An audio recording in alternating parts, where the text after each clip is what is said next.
Hello les scrap addicts, c'est Justine. On se retrouve aujourd'hui pour une vidéo tuto. Alors en fait, j'étais partie à faire ma bidouille et je me suis dit que ça vous intéresserait peut-être de partager du coup cette astuce.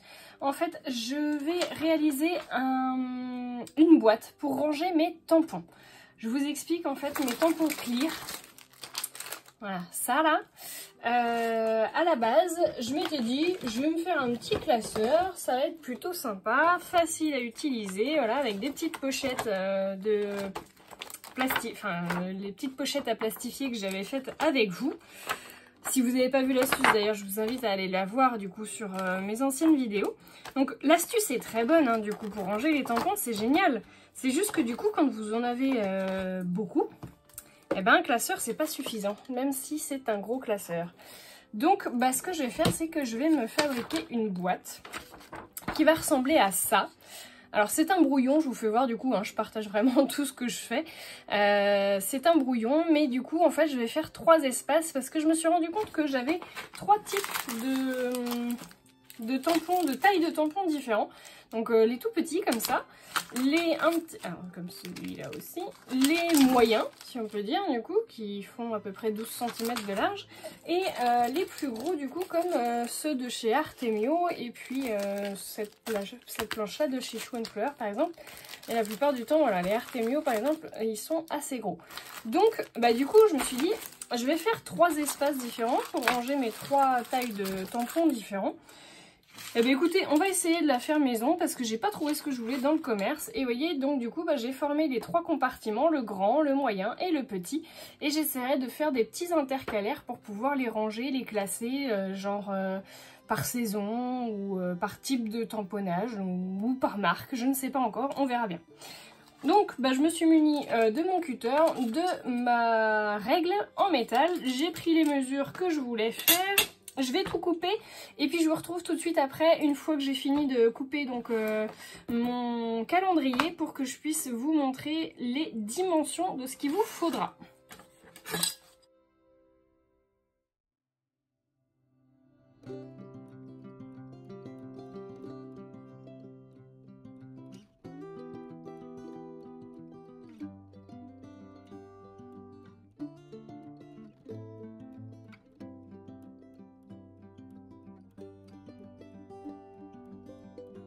Voilà, donc il vous faut un premier morceau de carton de 36 cm par 15 cm.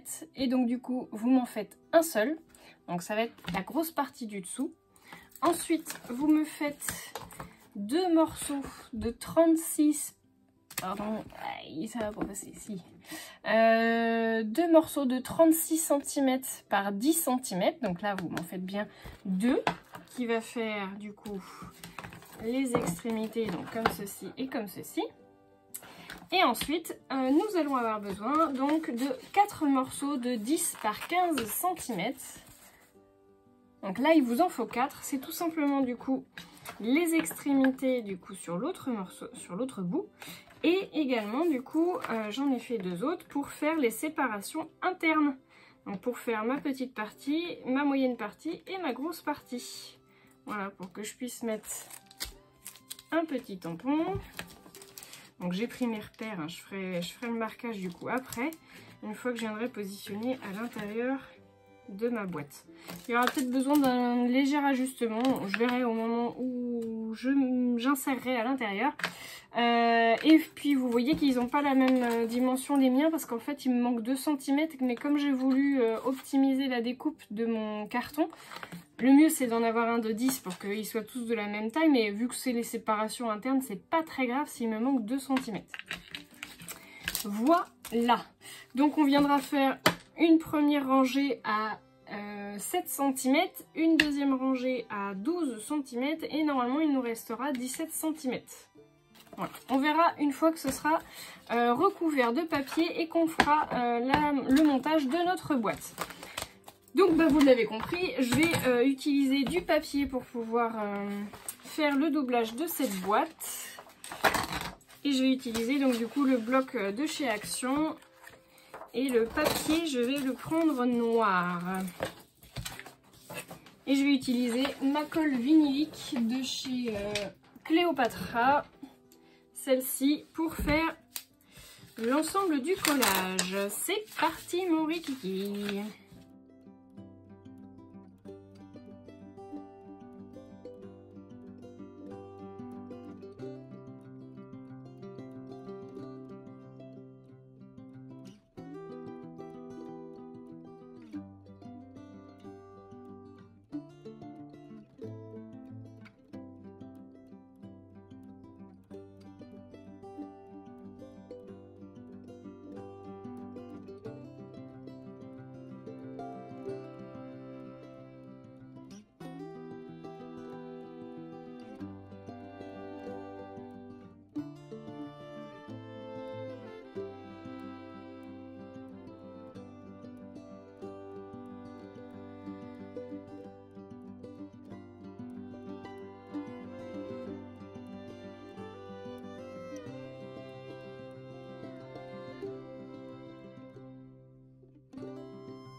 Voilà, donc j'ai fait le fond de ma boîte.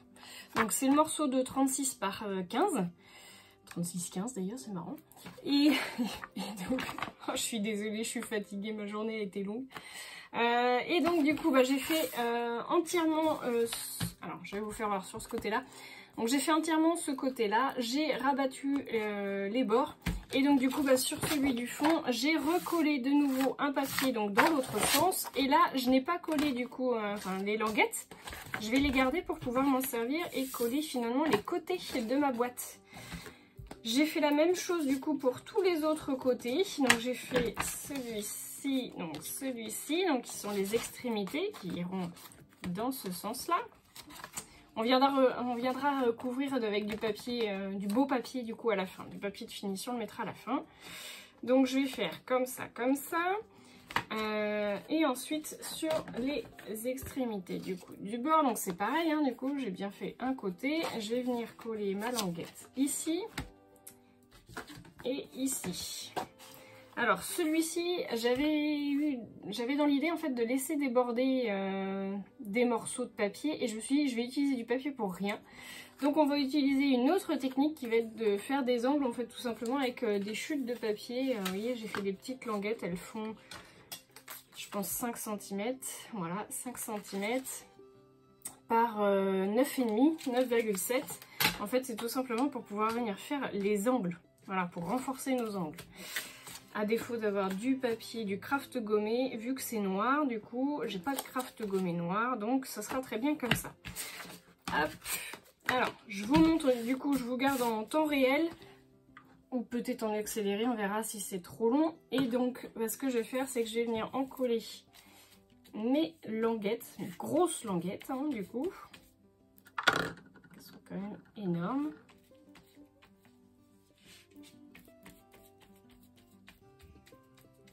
J'espère qu'il vous plaira du coup ce tuto. Vous n'hésitez pas à me laisser des petits commentaires pour me dire si vous avez aimé. Moi je trouve que c'est toujours bien de faire soi-même. Alors, on va commencer déjà par celui-ci. Donc je vais le coller comme ceci, puisque normalement c'est ce côté-là qui n'est pas collé en noir. Donc je vais le mettre. Donc on fait bien attention de le mettre. Voilà. Bien bord à bord au niveau de mes extrémités.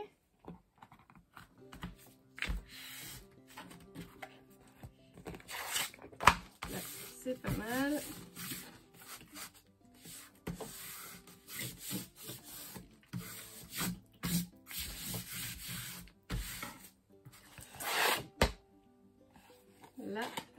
fait bien. Je vais venir coller l'autre côté.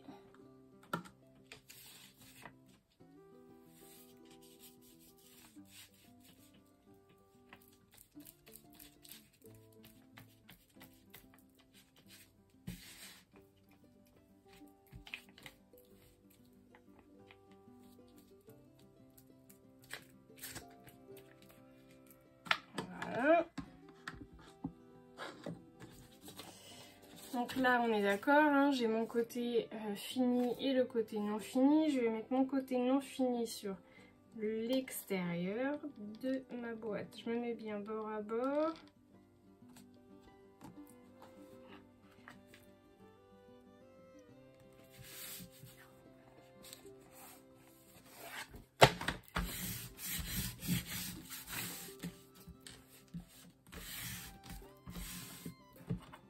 Voilà. Donc ça gondole au départ, hein, mais vous inquiétez pas, une fois que tout sera bien sec, normalement ça ne devrait plus gondoler, à moins que vous ayez des bulles. Voilà, on a nos deux extrémités. Ensuite, on va venir coller du coup les deux côtés extérieurs, donc pareil.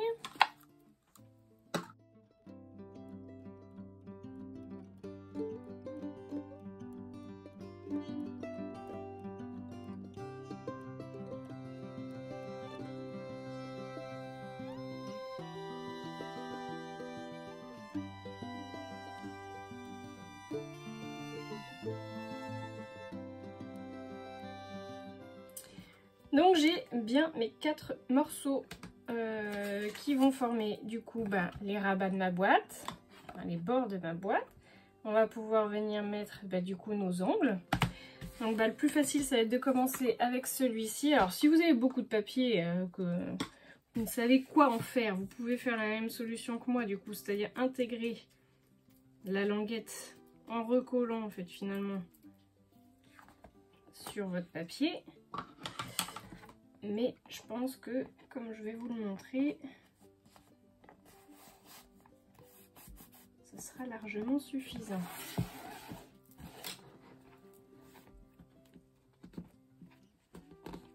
Donc là, on le met bien bord à bord. Et nous avons notre premier angle. On va maintenant prendre, donc du coup, comme je vous disais, notre petite solution, on va dire... système D.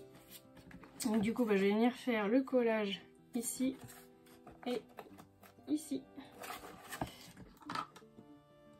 Donc là je viens en coller ma languette.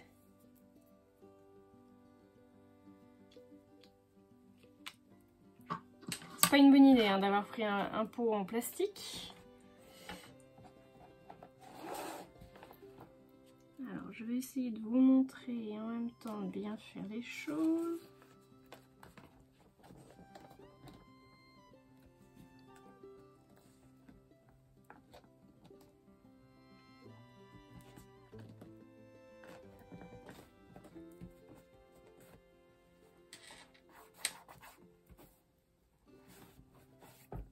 Tadam! Oh je vous ai rien montré du tout, je suis complètement hors champ. On va en refaire un autre. Donc du coup, vous avez votre angle, on est d'accord. On va déjà faire le pli. Voilà. On met notre colle.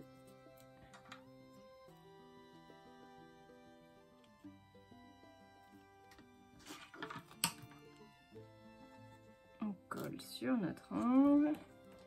On vient mettre l'angle à fleur.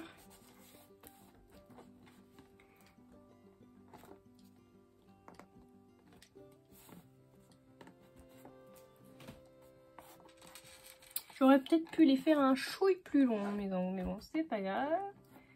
Et on n'a plus que le dernier angle à faire. Et on va faire exactement la même chose. Et voilà, vous avez votre boîte. Donc en sachant, pardon, je vous ai pas dit, mais c'est vrai que avant de former votre boîte, oh là là, j'oublie plein de choses. Je vais trop vite et j'oublie plein de choses. Donc du coup, avant de former ma boîte, en fait, j'avais tracé au fond, ce qui est beaucoup plus facile de le tracer avant le montage des côtés. Vous faites un trait à 17 cm, un trait après à 12 cm et le reste du coup ça servira pour les tout petits tampons. Maintenant du coup on va installer les petites séparations. Donc là j'ai refait comme j'avais fait en fait du coup sur le côté, la face avant. Donc vous faites bien vos rabats, vous repliez et ensuite j'ai collé une bande de papier du coup sur la largeur, sur la hauteur on va dire, et sur la largeur du coup je suis venue la faire dépasser de quelques centimètres pour avoir ces fameuses languettes. Et donc du coup on va venir les coller en les installant à l'intérieur du coup de notre boîte. Vous voyez, ça va venir comme ça.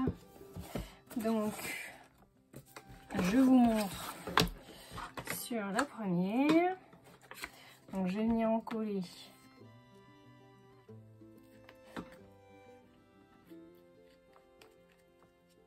Voilà. J'en colle la deuxième languette.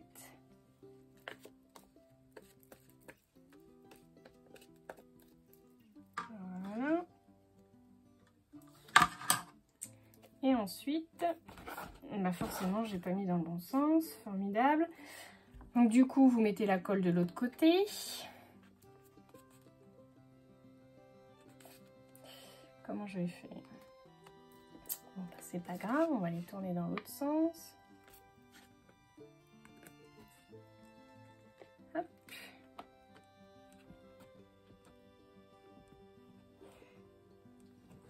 Et on s'aligne bien du coup sur notre trait.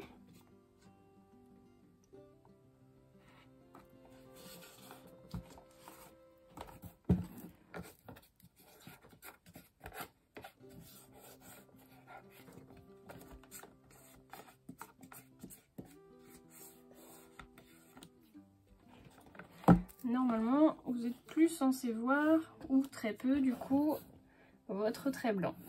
On va faire exactement la même chose du coup l'autre côté, sauf que du coup vous en collez pas l'intérieur de la languette, vous en collez bien l'extérieur de la languette. Mais c'est en vous montrant des bêtises du coup que vous les ferez pas. Donc là on fait attention de ne pas déborder de la languette par contre. Voilà. L'autre côté.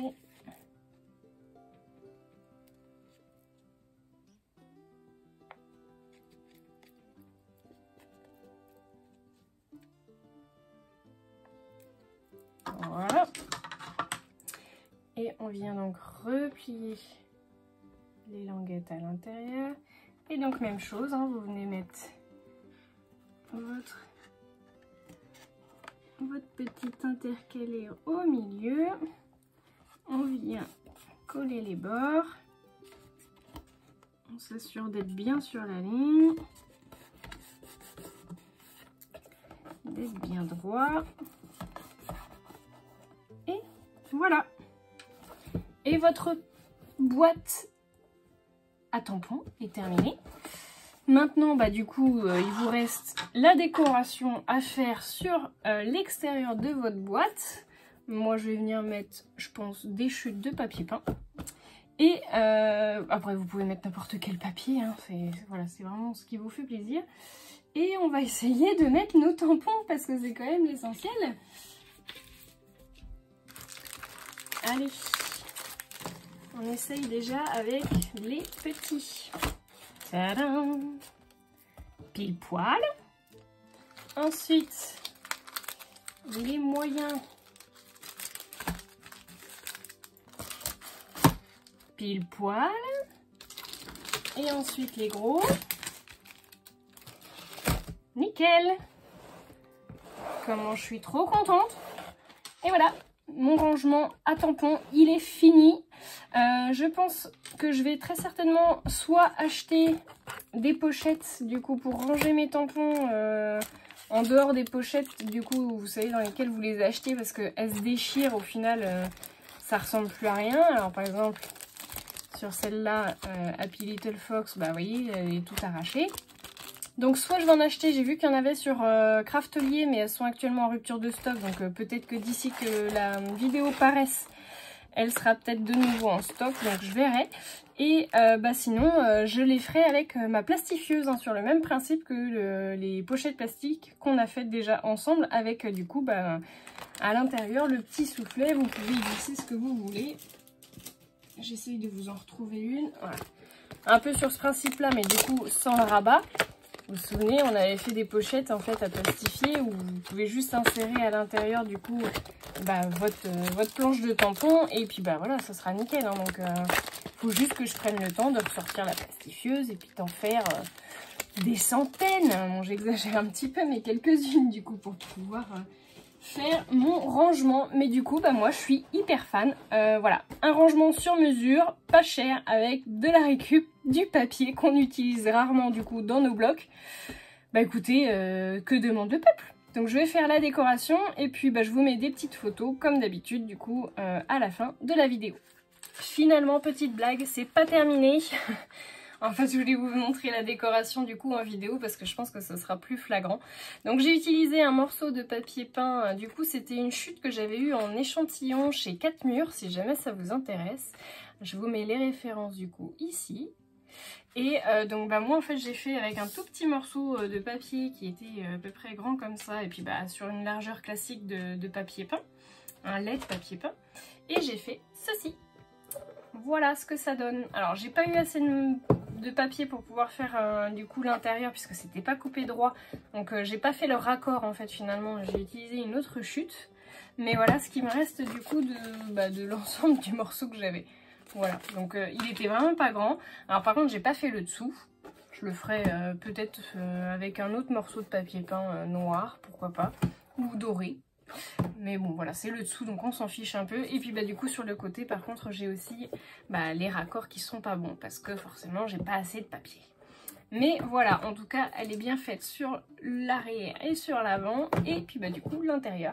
Alors juste une petite précision, j'ai refait des petits morceaux comme je vous avais montré du coup pour faire les jointures externes.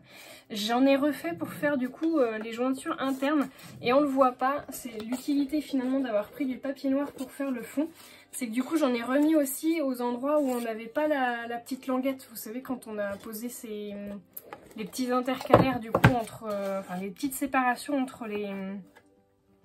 Oh, je vais y arriver. Entre les cases en fait finalement on avait fait des petites